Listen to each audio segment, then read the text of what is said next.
Здравейте, приятели на Hardware.bg. Днес ще поговорим малко за ITX машините и по-специално за тази кутия, която имаме тук. Кутията на Fractal Design Terra, която любезно ни бе предоставена за ревю, и сега ще покажем няколко интересни неща около нея, защото тя не е точно като типичните ITX кутии. Да, малка е, обаче има няколко неща, които са доста по-различни и дават доста повече възможности за билдване в точно този модел кутия. Сега, когато говорим за ITX кутии, обикновено винаги се гледа възможно най-малкият вариант на тези кутии, но когато стане въпрос за това да стане гейминг машина в такъв тип кутия, тогава вече нещата стават малко по-интересни, защото, както виждате тук на тази купчина, импровизирана отзад, са компонентите, които са разположени в тази кутия. А именно MSI RTX 4070 Ventus, ASRock Phantom Gaming B650E PG ITX Wi-Fi. Захранването е на същата фирма, на Fractal Design, в формат SFX.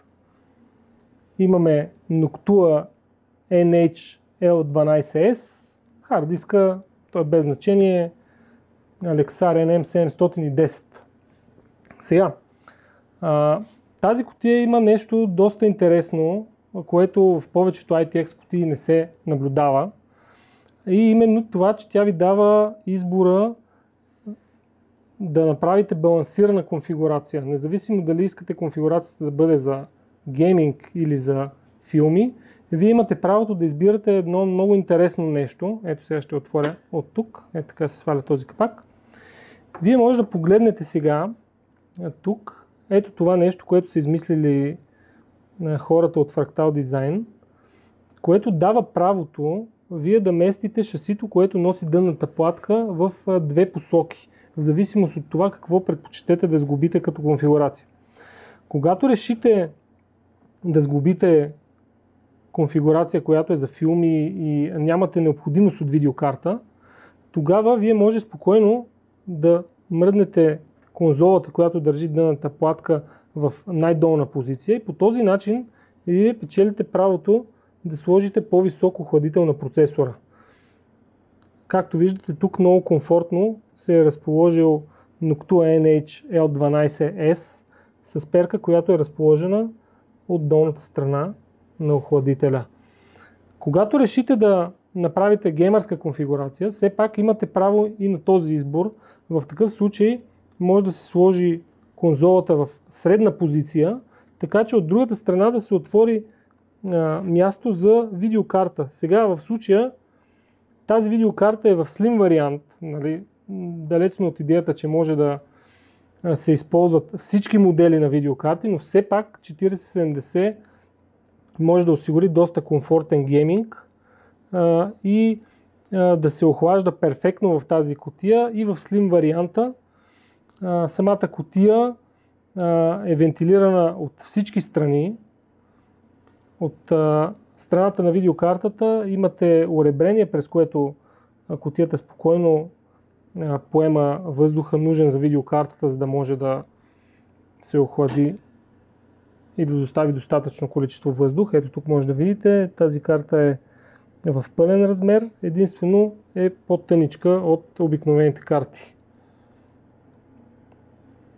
От другата страна, ето така ще завъртим.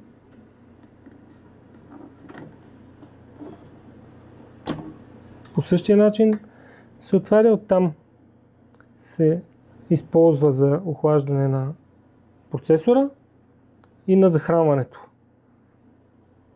Няма винтове, няма сложности, кутията е супер елементарна. Горния панел е на същия вид щипки. Кутията изглежда много добре. Добавен е дървен елемент за повече стил. Логото на Fractal Design. От задния край може да видите как изглежда кутията. Сега този отвор тук е малко по-интересен, обаче за да може да спечелите това, вие да движите централната конзола, която държи дъното. Няма как да се сложи нещо тук, което да прикрива това нещо, защото просто тази цяла конзола се движи заедно с целият този заден панел. Всичко върви в комплект. Тук има кожена отварачка за горния капак. Ако търсите подобен тип кутия, това е много добър вариант за вас, защото дава възможности за няколко вида билдове. Не се сещам в момента за друга кутия, която предлага такива възможности. Ние разглеждаме доста кутии, но тази ни привлече вниманието и затова решихме да направим този видеообзор кратък. На сайта ще има публикуван подробно ревю на машината, в което колегата Денис е описал параметрите, ще има снимки и начина на сглобяване на машината, но предвид степента на трудност, тази машина доста лесно се сглобява, всеки може да си я направи, няма никакъв проблем с това нещо, няма нищо сложно, просто трябва да се подберат правилните компоненти, за да се случи това нещо. Толкова за сега, гледайте ревюто на сайта подробното и така, успех!